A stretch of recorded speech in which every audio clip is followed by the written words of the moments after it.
So namalingki ako guys, para sa tanghalian namin at saka sa mga alaga kong pusa at aso.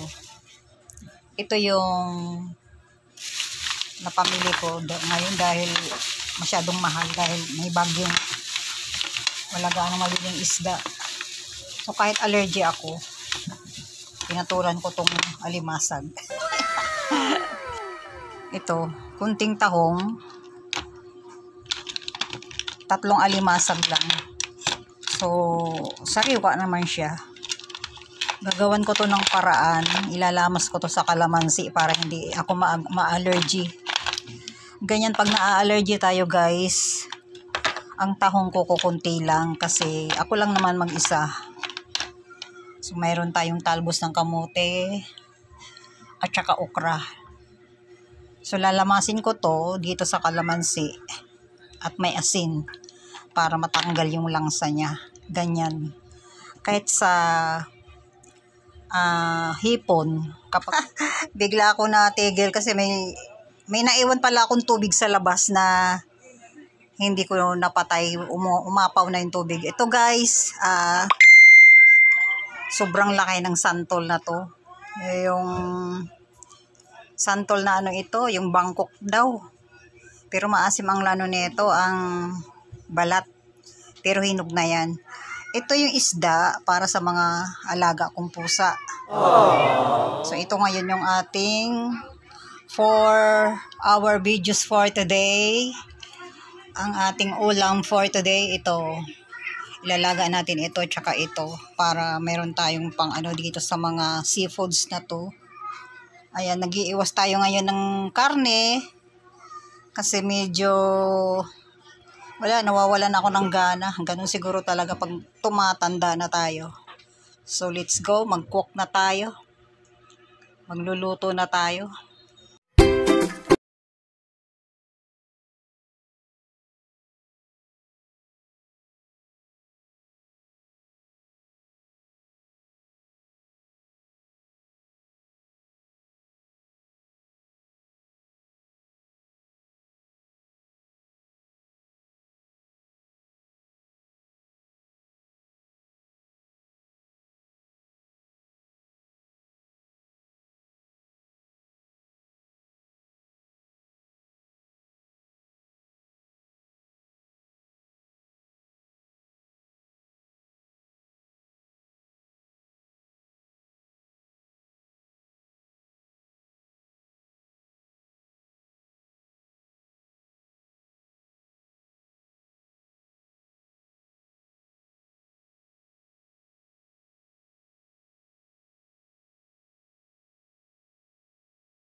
Iluluto mo siya na may sabaw. Hindi nasisip-sip ng sabaw yung ibig sabihin.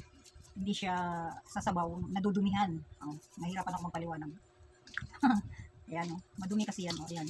Tinututbrushan ko yan. Kasi alam naman natin na ang mga ganitong ay sumusuot sa mga ilalim ng lupa. Kaya tinututbrushan ko yan. Para pag nagsip-sip-sip tayo ng mga laman nito, di ba?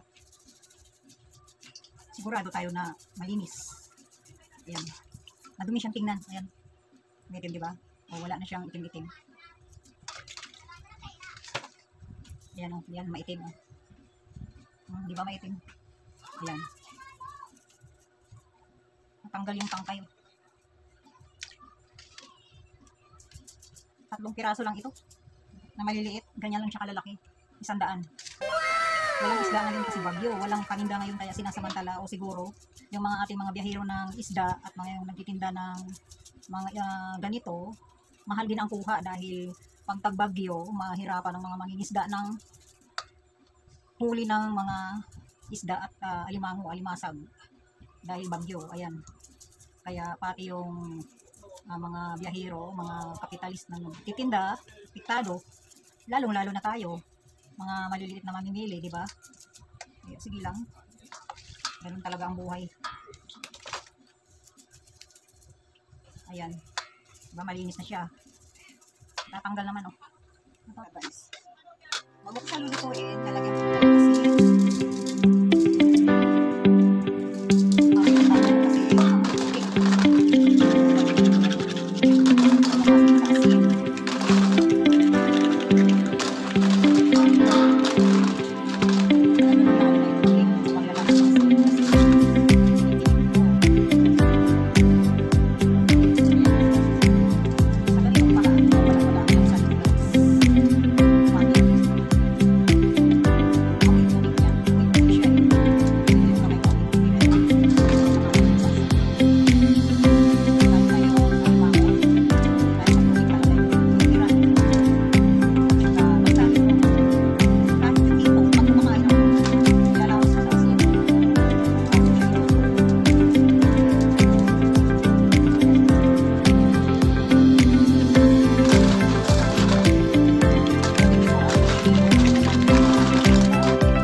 guys, malinis na siya, diba? Pagkatapos ng lamasin sa asin, hugasan agad para yung alat hindi mag-absorb dun sa laman.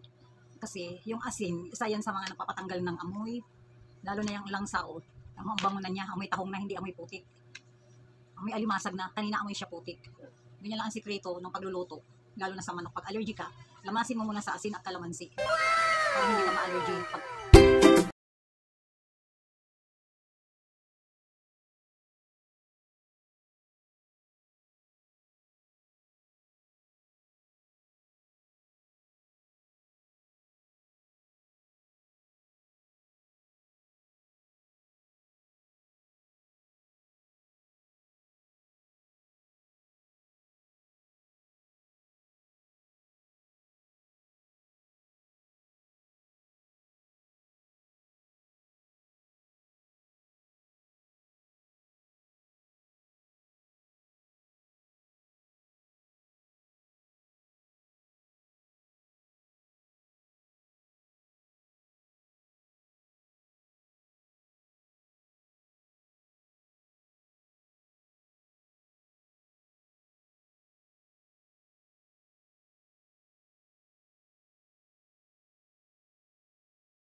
Dilim ng ating location.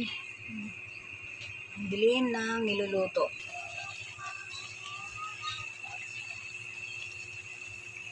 So ito na yung aking niluto, guys. Ayan. Kunting kanin. At saka yung ating okra at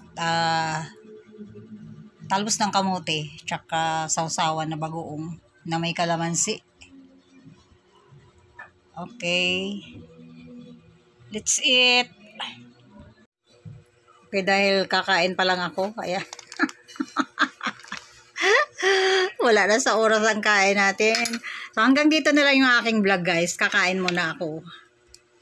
Maraming salamat sa mga nanonood sa aking mga vlog. Sana magiging maayos pa tong ating paggagawa ng video, kasi kung minsan pinapanood ko yung iba, parang gusto ko ng mag-give up dito sa aking trabaho para makapokus ako sa pag-vlog.